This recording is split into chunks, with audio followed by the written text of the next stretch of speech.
Lolly, lolly, lolly, get your adverbs in. Whether you're a brother or whether you're a mother, you're staying alive, staying alive.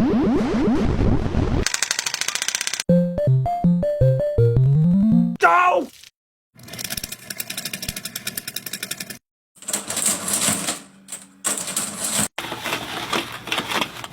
Have a good day. Thanks, Mean Joe. Smile.